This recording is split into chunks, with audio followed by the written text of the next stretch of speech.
बच्चों, welcome back to my channel. तो आज हम लेकर आए हैं आपके लिए और जो कि रिलेशन होने वाला है ऑब्जेक्ट डिस्टेंस और image distance and focal length में। ठीक है, तो आज हम लोग इस चीज का डेरिवेशन देखेंगे, फिर आगे हम लोग इसमें न्यूमेरिकल का भी कोशिश करेंगे कि ताकि आप न्यूमेरिकल भी इससे अच्छे कर पाए। ठीक है, तो मेरा प्रयास यही रहेगा कि बच्चे कि आप लोग इस फॉर्मूले पे जितने भी न्यूमेरिकल बन पा रहे हैं उसको अच्छी तरीके से आप बना पाए। तो उससे पहले आपको ये डेरिवेशन समझना बहुत जरूरी है।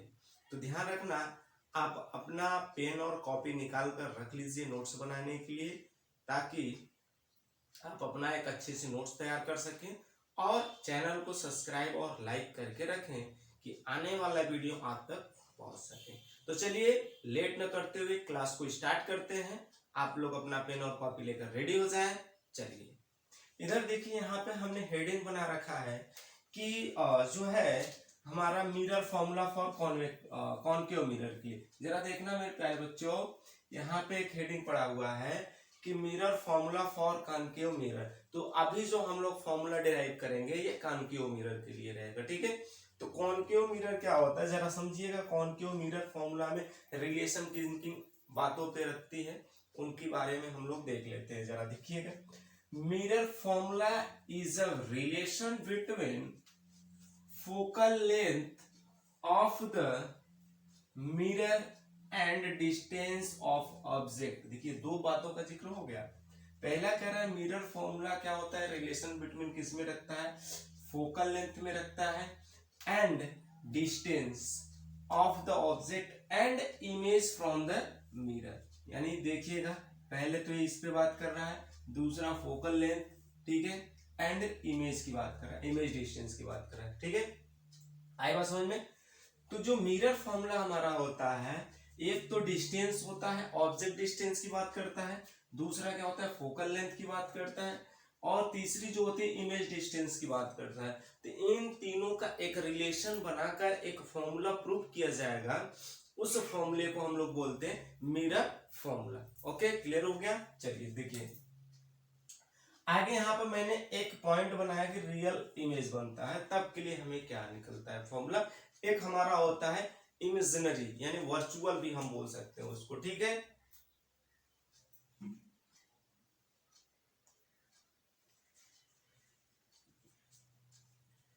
चलिए देखिए, तो एक हमारा क्या होता है वर्चुअल भी होता है। तो वर्चुअल के लिए जो निकल के आता है वो हम लोग बाद में नेक्स्ट क्लास में डिस्कस करेंगे। आज जो हम लोग डिस्कस करेंगे वो रियल के लिए करेंगे डिस्कस। ठीक है, तो रियल के लिए आप देखिएगा जरा, इसमें क्या लिखा गया है, जब हमारा इमेज रियल बने तब के लिए, जब हमारा इमेज वर्चुअल बने उसके लिए हम लोग नेक्स्ट क्लास में डिस्कस कर लेंगे। ठीक है, जरा देखिए, जब हमारा रियल इमेज बनेगा तब के लिए हम क्या निकालते हैं। देखिए लिखा गया है, when the object is held in front of the concave mirror beyond the principal focus। ठीक है, ये हमारा प्रिंसिपल फोकस है। Of the mirror image found is real.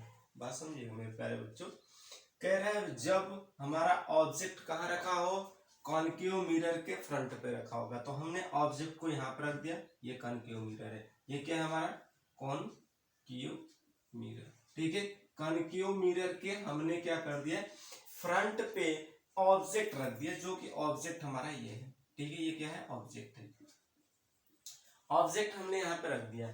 आगे बात कर रहा है beyond the principle focus, principle focus से दूर। ठीक है, of the mirror image found beyond, image जो है कि image found is real. Image हमारा क्या हो जा रहा है, इमेज रियल फॉर्म कर रहा है। तो जरा समझिएगा, इमेज में जरा देखो, हमने एक स्मॉल अपर्चर का जो है कि कॉनकेव मिरर लिया गया है, जो कि M1 और M2 है, और एक हमारा क्या है, ये ऑब्जेक्ट है, ये सेंटर है, सेंटर ऑफ कर्वेचर, और जो है कि इससे मिलाने वाली एक रेखा को हमने प्रिंसिपल एक्सिस बोलते हैं। तो ये वाली लाइन जो है आपका, ये लाइन आपका प्रिंसिपल एक्सिस हो जाता है। ठीक है बच्चों, ये प्रिंसिपल एक्सिस हो जाता है। आगे जरा देखना, ये प्रिंसिपल एक्सिस हो गया, ये ऑब्जेक्ट हो गया, सेंटर ऑफ कर्वेचर हो गया। अब यहां से इंसिडेंट रे निकल रहा है, इंसिडेंट रे। ठीक है, इंसिडेंट रे जैसे यहां से निकलेगा ये पॉइंट एम से रिफ्लेक्शन के बाद रिफ्लेक्टेड करके क्या हो जाएगा, फोकस से होकर पास कर जाएगी। क्लियर। अब फोकस से जब होकर पास कर जाएगी तो ये single ray of light monochromatic light की बात करता है, ठीक है। तो मोनोक्रोमेटिक लाइट जब यहाँ से निकलेगी तो यहाँ पे पॉइंट एम पे रिफ्लेक्शन होगी। रिफ्लेक्शन के बाद ये क्या करेगी, रिटर्न किसी न किसी प्रिंसिपल एक्सिस के किसी एक पॉइंट से होकर पास करती है, उस पॉइंट को फोकस पॉइंट बोला जाता है। क्लियर हो गया।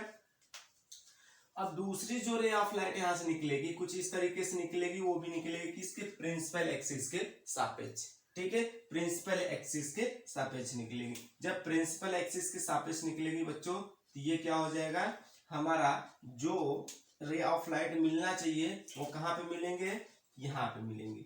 एक तो हमारा इधर से आ रहा है, दूसरा इधर से गया। आप जानते हैं जब दो रे ऑफ लाइट कहीं पे मीट करते हैं तो वहीं पे हमारा क्या हो जाता है, इमेज बन जाता है। तो आप देखें पहला रे ऑफ लाइट ऐसे क्या, एम से रिफ्लेक्शन के बाद ये पास कर रहा है, ठीक है, ये पास किया, क्लियर हुआ।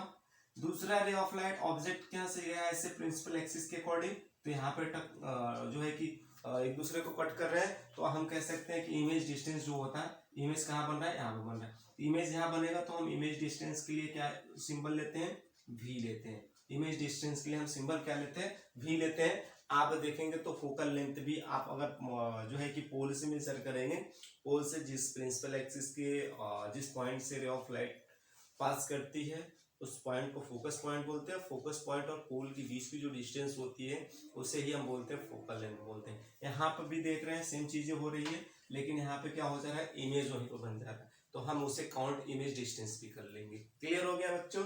चलिए आगे देखें। आगे हम थोड़ा इसको डेरिवेशन करेंगे। डेरिवेशन के लिए हम क्या करेंगे, पहले हम स्टेप बाय स्टेप आप देखेंगे कि जब कोई रे ऑफ लाइट यहाँ पे गिरेगी और रिफ्लेक्शन के बाद किसी न किसी सेम मीडियम में किसी न किसी एंगल से पास करेगी, और वो एंगल जो होते हैं वो दोनों आपस में बराबर होते हैं, इंसिडेंट एंगल और रिफ्लेक्टेड एंगल। इसीलिए यहाँ पे हमने दोनों के लिए थीटा एज्यूम कर लिया, मान लिया गया।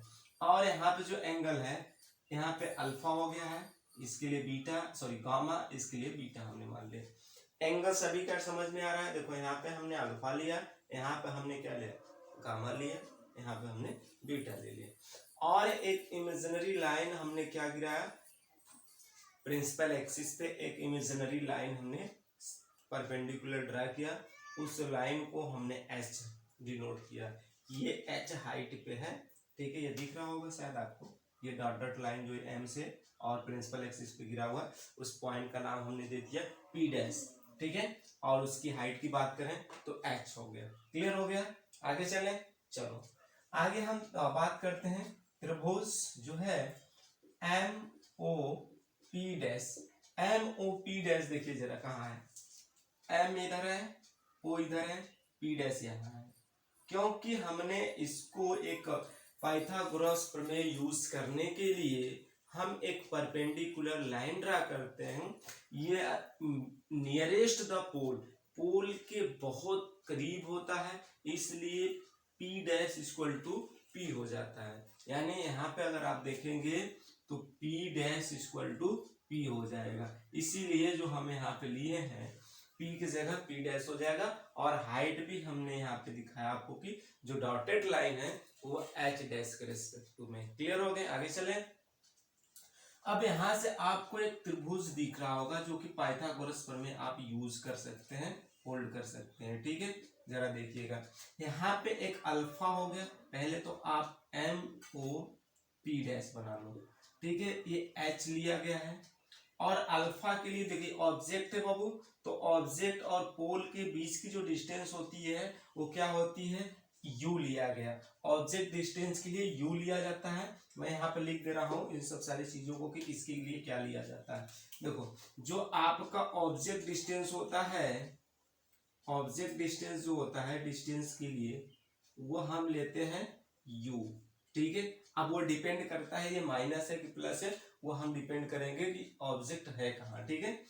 वो हमने साइन कन्वेंशन ऑलरेडी आपको बता चुका हूँ कि जो है कि इसका साइन कैसे लिया जाता है। अगर जिन्होंने नहीं देखा है वो जाकर प्लेलिस्ट में सर्च कर लें, मिल जाएगा, ठीक है। इमेज डिस्टेंस क्या होता है मेरे प्यारे बच्चों, इमेज डिस्टेंस होता है आपका, इमेज डिस्टेंस के लिए हम लोग भी डिनोट करते हैं। और आपका बचता है फोकल लेंथ। ठीक है, फोकल लेंथ, फोकल लेंथ जो होता है आपका वो होता है एफ, डिनोट करते हैं। सारी चीजें क्लियर हो गई। चलो यहाँ पे देखो, अब यहाँ पे बात कर लेते हैं कि जो ऑब्जेक्ट और पी डैश की डिस्टेंस है वो क्या है, ऑब्जेक्ट डिस्टेंस। तो ऑब्जेक्ट डिस्टेंस के लिए हम लोग क्या लेते हैं, यू लेते हैं। अब ये हम लोग डिसाइड करेंगे कि जो हमारा पोल से विपरीत डायरेक्शन में है रे ऑफ लाइट के, कि उसके सापेक्ष है। ठीक है, अगर सापेक्ष हुआ तो हम वहां पे पॉजिटिव लेते हैं, अगर अपोजिट हुआ तो हम वहां पे क्या लेते हैं, और जो है नेगेटिव साइन ले लेते हैं। क्योंकि आप जानते हैं जिस डायरेक्शन में रे ऑफ लाइट जाती है उस डायरेक्शन में हम पॉजिटिव, और जिस डायरेक्शन में रे ऑफ लाइट जाती है उसके अपोजिट डायरेक्शन में कोई ऑब्जेक्ट हो, इमेज डिस्टेंस हो, फोकल लेंथ हो, तो नेगेटिव लिया जाता है। ठीक है, आगे चलें, जरा देखो। अब यहां से हम एक पाइथागोरस प्रमेय यूज करेंगे, tan के रेस्पेक्टिव में लेंगे, तो tan अल्फा। ठीक है, यहाँ पे देखेंगे tan alpha, tan alpha equal to क्या निकलेगा, tan अल्फा इक्वल टू क्या निकल के आएगा, ये हाइट अपॉन बेस। तो आपका हाइट h है और बेस क्या आपका है, माइनस का यू हो जाएगा। क्योंकि ये देखो रे ऑफ लाइट ऐसे जा रही है, रे ऑफ लाइट ऐसे जा रही है, बात इधर हो रहा है, पोल की इधर की बात हो रही है, तो हमारे क्या हो जाएगा, नेगेटिव हो जाएगा। फिर सेकेंड हम लेते हैं, सेकेंड की बात करें तो सेकेंड हम एक अलग एंगल लेंगे। एंगल सेकेंड कहाँ से हम लोग ले लेंगे, एंगल सेकेंड हम ले लेते हैं M F P dash, M F P dash, M F P dash दिख रहा है आपको, देखो एम इधर है, एफ इधर है, पी डैश इधर है, तो ये वाला एंगल ले रहे हैं। ये वाला एंगल के लिए हम लोग अलग से बनाएंगे, जो कि हम इसको डॉट डॉट लाइन दिखा दें तो ज्यादा आपको बेटर फील होगा। ठीक है, तो यहाँ पे भी हम डॉट डॉट लाइन बना लेते हैं, ये आपको दिख रहा होगा, ये आपका बीटा हो गया, और ये एम हो गया, एफ ये हो गया, और ये पी डैश हो गया, ये आपका एस था। अब देखो बीटा ये है, बीटा और पी डैश के बीच की जो डिस्टेंस हमने लिया है वो भी लिया है, और ये क्या होगा, निगेटिव के रिस्पेक्टिव में होगा, तो निगेटिव आप यहाँ पे मेंशन करते हुए चलेंगे तो ज्यादा बेटर रहेगा। ठीक है, ये चीजें क्लियर हो गया। अब यहाँ पे tan बीटा के रिस्पेक्टिव में अब मेरे प्यारे बच्चों निकालना हुआ तो क्या निकालेंगे, h अपान का माइनस बी, ये निकल जाएगा। थर्ड की बात करें तो एक और एंगल हमारा बचा हुआ है, कौन सा है भाई, M C P dash, M C P dash, M C P dash में आप जरा देखिएगा क्या निकल के आ रहा है। इसके लिए आप देख रहे होंगे कि एक डॉट डॉट लाइन जो नॉर्मल बना हुआ है, फिर हमने क्या खींचा, एक जो है कि लाइन खींच दिया। ठीक है, और यहाँ से मैंने एक स्ट्रेट लाइन खींचा जो प्रिंसिपल एक्सिस के रिस्पेक्टिव है, तो ये वाला गामा एंगल है, और ये एच है आपका, और ये डिस्टेंस जो है माइनस का, रेडियस आपका मीटर है तो माइनस आर हो जाएगा। ठीक है, आप यहाँ पे लिख लो, और सी और जो है पी डैश। ठीक है, अब इसके लिए अगर हमें निकालना हुआ टेन गामा का वैल्यू, तो टेन गामा का वैल्यू आप ऐसे निकालोगे, टेन गामा इक्वल टू हो जाएगा एच अपान माइनस का, ये निकल जाएगा। क्लियर हो गए, आगे चले। चलो ये सारी चीजें आप एक बार स्क्रीनशॉट ले लीजिए ताकि हम आगे इस क्लास को लेकर चले, क्योंकि कुछ तो क्लीन करना पड़ेगा आगे के डेरिवेशन के लिए, तो मैं इस चीज को क्लीन करके आगे चलता हूँ। ठीक है, यहीं पर मैं बता दूंगा, टेंशन नहीं लेना है। क्लियर हो गए, चलो आगे देखते हैं। आगे हम बात करते हैं ये जो है कि इसका डेरिवेशन तो हम लोग इजिली कर लेंगे, कोई टेंशन की बात नहीं है। ठीक है, चलो आगे जरा देखो। आगे इसमें बात कर रहे हैं कि अगर ये सारी चीजें रिलेशन के रिस्पेक्टिव निकल गया प्यारे बच्चों, तो यहाँ पे एक चीज और ध्यान रखना कि जो अल्फा बीटा गामा आपका दिख रहा है, पहले ये बोला गया कि जो हमारा मिरर लिया गया वो बहुत स्मॉल अपर्चर का है, तो स्मॉल अपर्चर करेंगे तो इसके रिस्पेक्टिव में जो एंगल बनेगा वो भी हमारा क्या बनेगा, स्मॉल ही बनेगा। तो हम यहाँ पर लिख लेते हैं, ठीक है, यहाँ पे हम मेंशन कर लेते हैं कि जो अल्फा, क्या जी चल नहीं रहा है, alpha beta gamma is very small, ठीक है, इज वेरी स्मॉल। तो वेरी स्मॉल है तो क्या हो जाएगा, tan अल्फा अप्रोक्सीमेट अल्फा हो जाएगा, tan बीटा अप्रोक्सीमेट बीटा हो जाएगा, टेन गामा अप्रोक्सीमेट गामा हो जाएगा। ये क्लियर हो गए। अब ये जब चीजें क्लियर हो गए तो हम आगे बात करते हैं, इन सब का यूज करते हैं। यूज करने के लिए मेरे प्यारे बच्चों, यूज करने के लिए हमें क्या करना पड़ेगा जरा देखना। यूज करने के लिए हमें सबसे पहले अब आगे थोड़ा सा लेकर चलना पड़ेगा। इन सब चीज को हम मान लेते हैं कि स्टार बना लो, स्टार, ठीक है। स्टार का मतलब आप समझो कि यहाँ पे जो वैल्यू रखा गया उस चीज का वैल्यू, अगर आप यहाँ पे एज्यूम करके चलेंगे तो जरा देखना, टेन अल्फा का वैल्यू क्या है, टेन अल्फा का वैल्यू रखेंगे एच बाई माइनस का यू, ये हो जाएगा आपका अप्रोक्सीमेट अल्फा के बराबर, ठीक है। और आपका क्या हो जाएगा, और जो है टेन बीटा इक्वल टू हो जाएगा आपका, टेन बीटा इक्वल टू हो जाएगा आपका, ठीक है। टेन बीटा इक्वल टू हो जाएगा, टेन बीटा इक्वल टू आपका हो जाएगा जो है एच अपान माइनस का बी अप्रोक्सीमेट बीटा, और आपका हो जाएगा गामा के रिस्पेक्ट में एच अपान माइनस का आर अप्रोक्सीमेट गामा, ठीक है। आप इन सब को एक वैल्यू स्टार बना लो इक्वेशन के रूप में, ठीक है। ये चीजें क्लियर हो गए। देखो कुछ किया नहीं गया मेरे प्यारे बच्चों, अल्फा का वैल्यू यहाँ से पुट किया गया है, बीटा का वैल्यू यहाँ रखा गया है, गामा का वैल्यू यहाँ से यहाँ रखा गया, सारी चीजें जैसा का तैसा वहां पे है। आगे हम चले, आगे बात करते हैं। इधर का थोड़ा स्क्रीनशॉट ले लो, हो गया। आगे चले, ये इरेज करूंगा, ठीक है। चलो आगे हम इसको हटाते हैं, ठीक है। आगे हम थोड़ा सा क्या करेंगे, इसको और सॉल्यूशन करेंगे, आगे की तरफ ले चलेंगे।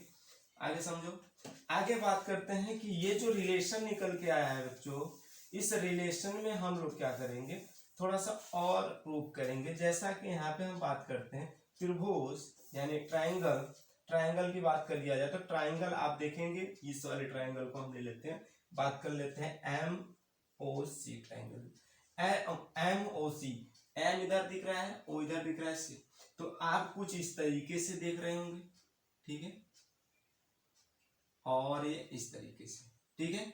तो आप इसके अंदर क्या देख रहे हैं, थीटा देख रहे हैं, और ये अल्फा है, बाहर की तरफ क्या है, गामा। आप ऐसा मैथमेटिक्स में पढ़े हैं कि जो आउटर एंगल होता है वो इंटरनल एंगल का सम होता है। तो आउटर एंगल जो होता है इंटरनल एंगल का सम होगा, तो आउटर एंगल क्या है, गामा, इंटरनल एंगल क्या है, plus theta, alpha plus theta. आप इक्वेशन 1 भी बना सकते हो, कोई डाउट नहीं।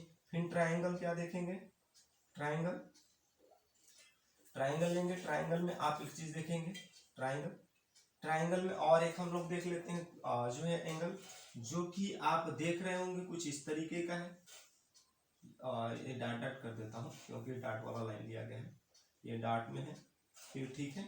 और आपका ये ऐसे है और ऐसे, तो आप देख रहे हैं, देखो ये है, मैं लिख दे रहा हूं M C F, M C F, देखो M C F, M C dot dot है, तो एम सी डॉट डॉट, और ये क्या है आपका एफ है। क्लियर हो गए। अब ये एंगल आपको दिख रहा होगा, गामा है मेरे प्यारे बच्चों, ये भी थीटा है, और आउटर एंगल हमारा क्या है, बीटा है। तो आप जानते हैं आउटर एंगल सेम कंसेप्ट यहाँ भी होल्ड होगा, तो यहाँ से आपका निकलेगा बीटा इक्वल टू हो जाएगा गामा प्लस का थीटा, ये इक्वेशन 2 बना लो, ठीक है। इक्वेशन 2 बना लीजिए। अब इन इक्वेशन 1 और 2 का हम क्या कर देंगे, सब्ट्रैक्शन कर देंगे तो वैल्यू निकल के आ जाएगी। जरा देखिएगा सब्ट्रैक्शन के रिस्पेक्ट में हम क्या कर सकते हैं, चलिए कर देख लेते हैं एक बार, ठीक है। सब्ट्रैक्शन के केसेस में जब हम जाएंगे तो सब्ट्रैक्शन के केसेस में क्या निकल के आएगा, जरा देखो, फ्रॉम इक्वेशन 1 माइनस जो है इक्वेशन 2, ठीक है, इक्वेशन 2, तो क्या निकल के आ जाएगा बच्चों, देखो gamma equal to alpha plus theta बटे, सॉरी नेगेटिव का साइन में बीटा इक्वल टू हो जाएगा गामा प्लस थीटा, ये माइनस ये माइनस ये माइनस, तो देखो ये प्लस माइनस कैंसिल हो जाएंगे, और ये माइनस आके इधर प्लस हो जाएगा, ये माइनस जाके उधर प्लस हो जाएगा। तो आप जरा इंटरचेंजिंग करेंगे तो देखेंगे क्या मिलेगा। पहले तो मैं इसको ऐसे ही कर देता हूँ, और यहाँ पे क्या बचेगा, अल्फा माइनस का गामा, आप जरा देखो, अब यहाँ पे एक चीज देखिएगा, अब यहाँ पे दिख रहा है कि ये दोनों अगर इंटरचेंज कर दिया जाए, बीटा तो इधर कर दिया है, गामा को इधर, तो हो जाएगा 2 गामा अल्फा प्लस बीटा, ये मिलेगा। क्लियर है, ये बात तो क्लियर है सभी को। देखिए ये नेगेटिव इधर जाएगा पॉजिटिव हो जाएगा, ये नेगेटिव इधर जाएगा पॉजिटिव हो जाएगा, यहाँ तक क्लियर है। अब फ्रॉम इक्वेशन स्टार देख रहे होंगे आप, यहाँ पे लिखा गया है, ठीक है, इसको आप ऐसे बॉक्स में कर लो, ठीक है। आप इक्वेशन इसको थर्ड भी बना सकते हो, ठीक है, ये इक्वेशन थर्ड हो गया, ये इक्वेशन थर्ड। अब इक्वेशन थर्ड यहां लिख रहा हूं, from equation third and equation star, अब क्या निकल के आएगा अगर हम वैल्यू पुट कर दें तो, यहां पे ऐसे लिख लो, पुटिंग दिस वैल्यू, ठीक है, from equation third putting the value of star, ठीक है, स्टार का वैल्यू हम क्या कर दें, थर्ड में पुट कर दें, तो क्या निकल जाएगा 2, और अल्फा का वैल्यू देखो मेरे प्यारे बच्चों क्या है, इनटू का h अपान माइनस का r इक्वल टू हो जाएगा, बीटा का वैल्यू देखो h अपान माइनस का u, और क्या है प्लस लिखो, फिर बीटा का वैल्यू देखो h अपान माइनस का p। ये चीजें क्लियर हो गए, बस वैल्यू यूज किया गया और कुछ नहीं किया गया बच्चों। अब देखो सभी साइड से h है, तो h क्या कर जाएगा, कट जाएगा, फिर अब बचेगा क्या, देखो इधर भी माइनस इधर भी माइनस, कैरी हो गया, इधर से माइनस कैंसिल आउट हो जाएगा, तो ये भी माइनस कट जाएंगे आपस में, तो बचेगा क्या, ये बचा प्लस ये बचा, ये क्लियर है। और आप एक रिलेशन अभी अभी पढ़े हैं कि जो होता है f इक्वल टू होता है r/2, तो 1/f इक्वल टू क्या हो जाएगा, 2/r, ये हो जाएगा, होगा कि नहीं होगा, तो क्या हम इसके जगह पे ये यूज नहीं कर सकते हैं, तो हो जाएगा 1/f इक्वल टू हो जाएगा 1/u प्लस 1/v, ये आपका प्रूफ हो गया, प्रूफ, ठीक है, ये प्रूफ हो गया।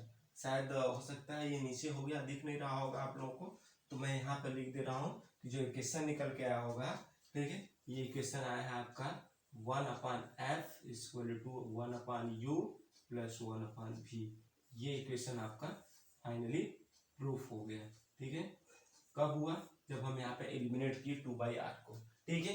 ये हमारा पूरा क्या था, डेरिवेशन था कनकेव मिरर के लिए, ठीक है। अब इस पे हम एक न्यूमेरिकल आपको बताते हैं जो कि गिवन वैल्यू करके देते हैं, ठीक है।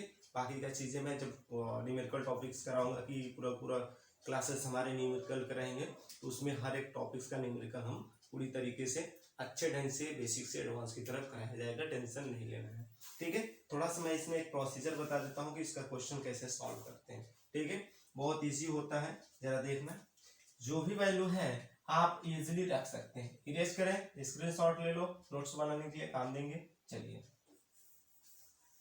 आगे हम इस पे थोड़ा सा न्यूमेरिकल देते हैं, कैसे किया जाता है न्यूमेरिकल, ठीक है, थोड़ा इससे ज्यादा बेटर आपको फील होगा। न्यूमेरिकल बहुत टफ नहीं होता है, इजी होता है, बस आपको साइन कन्वेंशन याद रखना है उसको। अगर आप साइन कन्वेंशन याद करके नहीं चलते हैं तो फिर आपको न्यूमेरिकल करने में प्रॉब्लम होगी, ठीक है। क्वेश्चन की मैं बात कर लूं तो क्वेश्चन आपका दिया है, मान लेते हैं क्वेश्चन में गिवन है, ठीक है, ऑब्जेक्ट डिस्टेंस जो दिया गया है, ऑब्जेक्ट गिवन ऑब्जेक्ट, ठीक है, ऑब्जेक्ट डिस्टेंस जो आपका दिया गया है वो मान लेते हैं ऑब्जेक्ट डिस्टेंस जो है आपका 20 सेंटीमीटर, ठीक है, 20 सेंटीमीटर, तो 20 सेंटीमीटर माइनस का होगा क्योंकि ये क्या है, कॉनकेव मिरर है, 20 सेंटीमीटर, क्लियर हो गया।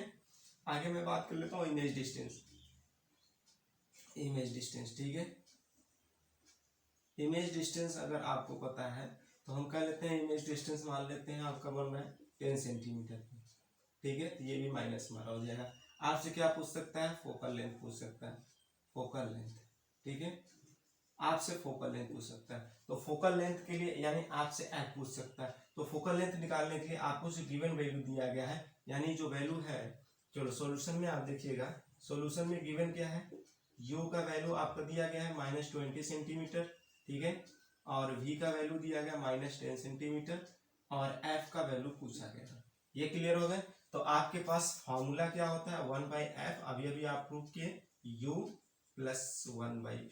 ये क्लियर हो गए। अब आप यहाँ पे देखिए 1/f का वैल्यू निकालना है, तो ये वैल्यू जैसा है वैसा रख दो। u का वैल्यू -20 है तो -20 रख दो, और प्लस ये माइनस क्या 1/10 हुआ है माइनस, ठीक है। तो आगे सॉल्व करेंगे 1/f = हो जाएगा यहाँ पे 20, ठीक है, 20 कैरी हो जाएगा मतलब वो है। और यहाँ से जब आप देखिएगा सॉल्यूशन करेंगे -1, और ये हो जाएगा आपका जो है कि -2, ठीक है। तो जो आपका सॉल्यूशन आने वाला है 1/f, और ये हो जाएगा आपका -3/20। अब आगे सॉल्यूशन देखेंगे तो 1/f = हो गया -3/20। तो जब f = लेंगे तो 20 और जो है कि -20/3।